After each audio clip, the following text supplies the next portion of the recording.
so much, Thea, for curating such an amazing night. I'm having a great time, and it's no small thing to be invited into this amazing community. I'm really grateful. It's not lost on me how lucky I am right now, so thank you very, very much. I do live in the Outer Sunset. I feel like I'm breaking some rule that it's a school night. I'm in North Beach. So I'm going back to the beach with my first poem. I have the great joy of waking up every morning just a few blocks from the ocean, and I celebrate that by getting in it in the freezing cold. So this is called Quintara, which is my break. Quintara Dawn. It's not the ocean's job to comfort me. But here I am, every morning, looking outside myself for succor. I watch the log on the shore, but don't learn from it. That log is too obvious, stuck deep in sand, patient until waves work it free. And the snowy plovers, scuttled with worry in one skittery group, flapping and settling like a bedsheet. How much can we ask a bird to bear? In the water, some form only visible against foamy breaks, a surfer, a shark, something discarded. Slick as a seal in my wetsuit, I slip in after it. The ocean casts its tide high and low, a cycle I can't set my watch by. If it has met grief, if its heart has been broken too, I can't tell. It carries me anyway. If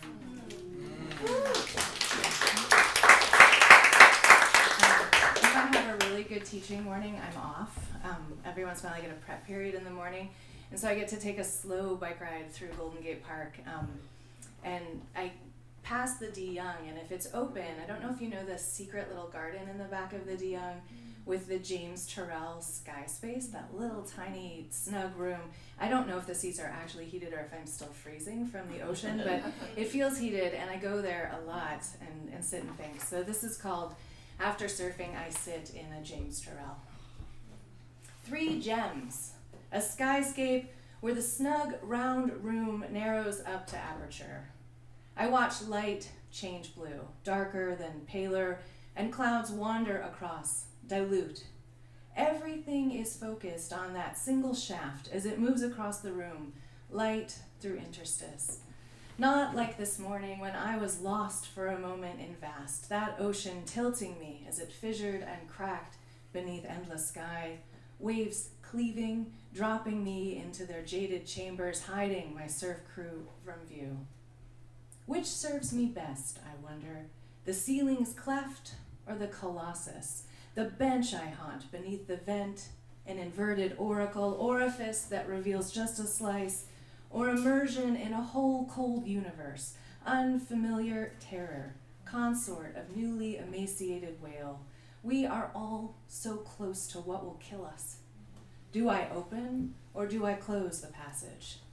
There is more than one way to rift that sky, to seek storm and light, a sun-bright wound, a neon dawn. I travel and wait. I take what I'm given. I breach that chasm, no matter the size.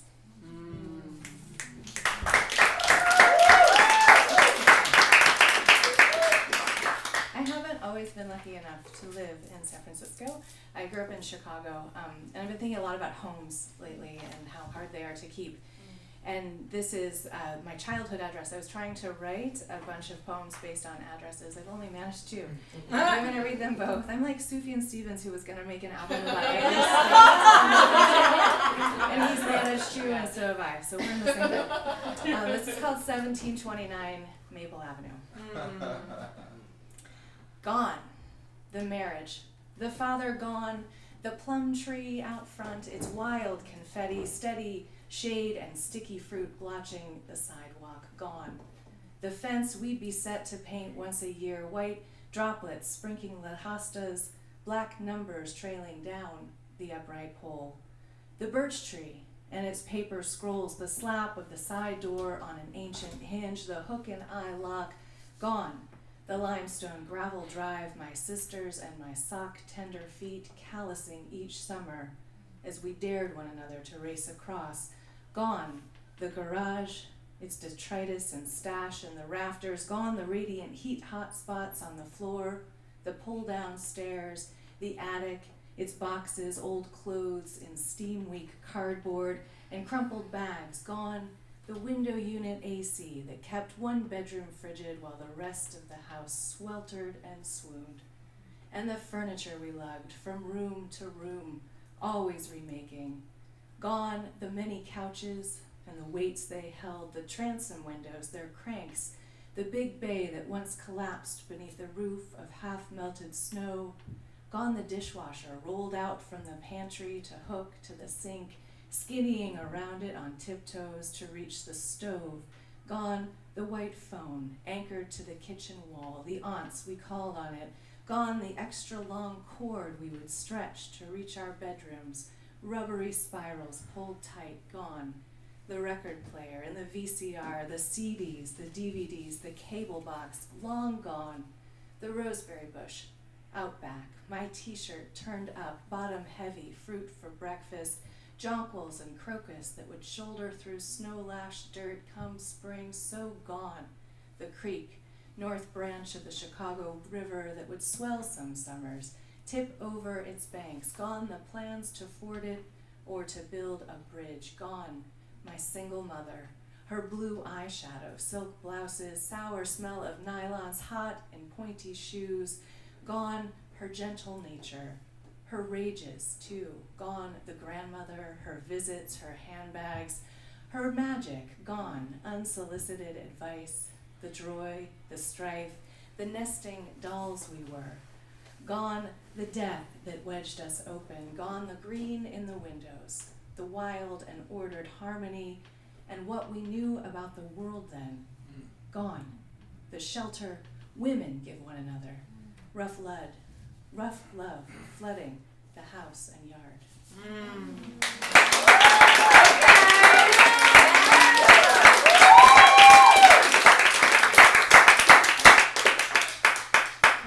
I have just two more, and this is my only other address poem, and it's a longer address. This is 20905. I loved the addresses. The addresses in Detroit were just really, really long ones. I lived right outside on 8 Mile Road, next to Eminem, maybe, I'm not sure. So this is 20905, Caledonia Avenue, Hazel Park, Michigan. After tuning each floorboard, scraping walls to chalky plaster, laying checkerboard tile, and nailing every shingle to the roof, we made a baby, and I bore her in my body until she broke me. And we brought her there, where I milked myself each morning, so happy to be a martyr for motherhood. I was always making home for suffering, down to the location even, old place perched on the edge of a city waking from decades of dormancy. I flinch with tenderness at those photos, our young faces in undiscerning joy. Child koala'd to my side, and that solid front porch within shadow of the chestnut tree. Its sticky blooms each spring, spindly grenades come fall. I am a stranger to those sweet anguishes here, my spare western house tucked up tight against its neighbors in a bowl of shadeless avenue. It helps to know that first house washed away after we closed the front door, that its water broke across the floors, flood ascending, and time stole back its offerings by the hour we made land on this other shore.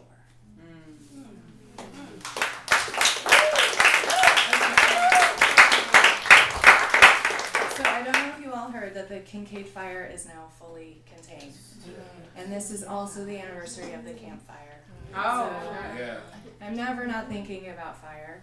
And I heard Audrey's haiku, and so I felt emboldened to read this poem. I wasn't sure I would. This is a haiku sonnet. I don't know if that exists, right? So the haikus make it a sonnet. It's got 14 lines, so it's there. A couple haikus strung together with something else happening at the end.